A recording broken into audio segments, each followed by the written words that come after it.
কোনো মণ্ডলীতে বিবাহ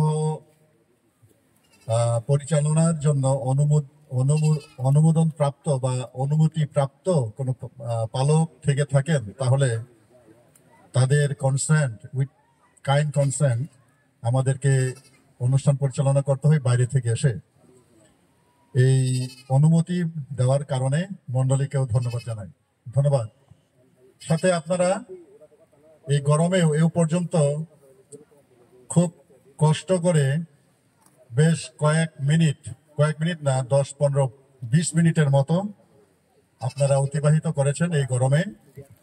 আমি আপনাদেরকে অনুরোধ জানাবো, আর এই পবিত্র অনুষ্ঠানের শুরু সবেমাত্র। আমাদের সামাজিক কিছু বিধিবিধান আমাদের প্রত্যেকটা বিবাহেই সকলেই প্রত্যাশা রাখে। এই কারণে কিছু বর পক্ষের, কনের পক্ষের, আমাদের মণ্ডলীর পক্ষের আমাদের কিছু এই উপস্থিত সুধীবৃন্দের উদ্দেশ্যে কথা বলতে হয়, এটাই নিয়ম। আর এখন আমি বিশেষভাবে মূল অনুষ্ঠানে যাচ্ছি। মূল অনুষ্ঠানও বেশ কয়েকটি ভাগে বিভক্ত।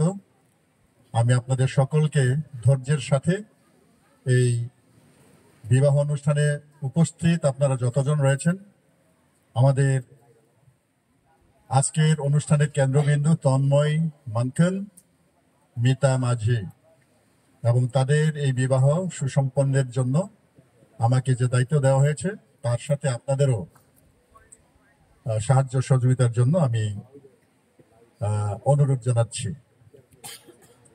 উপস্থিত সুধী মণ্ডলী, তন্ময় মানখান, গ্রাম ভুটিয়া, মধুপুর, টাঙ্গাইল, পিতা প্রণয় মৃ, মাতা মমতা মানখান। মিতা মাঝি, গ্রাম বেড়িবাই, মধুপুর, টাঙ্গাইল, পিতা বাদল আতিওয়ারা, মাতা সরলা মাঝি। তাদের এই বিবাহ অনুষ্ঠানের শুরুতে আসুন আমরা পবিত্র বাইবেল থেকে একটি অংশ পাঠ এবং প্রার্থনার মধ্য দিয়ে অনুষ্ঠান শুরু করি।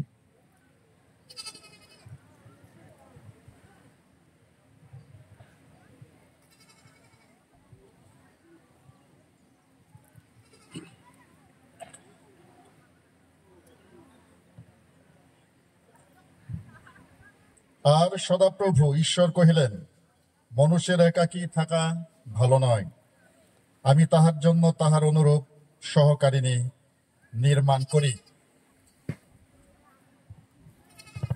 পরে সদাপ্রভু ঈশ্বর আদমকে ঘোর নিদ্রায় মগ্ন করিলে তিনি নিদ্রিত হইলেন, আর তিনি তাহার একখানি পঞ্জর লইয়া মাংস দ্বারা সেই স্থান পূর্ণ করিলেন। সদাপ্রভু ঈশ্বর আদম হইতে গৃহীত সেই পঞ্জরে একজন স্ত্রী নির্মাণ করিলেন ও তাহাকে আদমের নিকটে আনিলেন।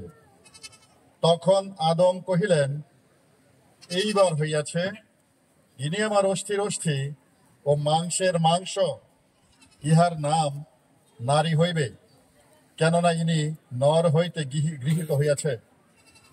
এই কারণ মনুষ্য আপন পিতা মাতাকে ত্যাগ করিয়া আপন স্ত্রীতে আসক্ত হইবে এবং তাহারা একাঙ্গ হইবে।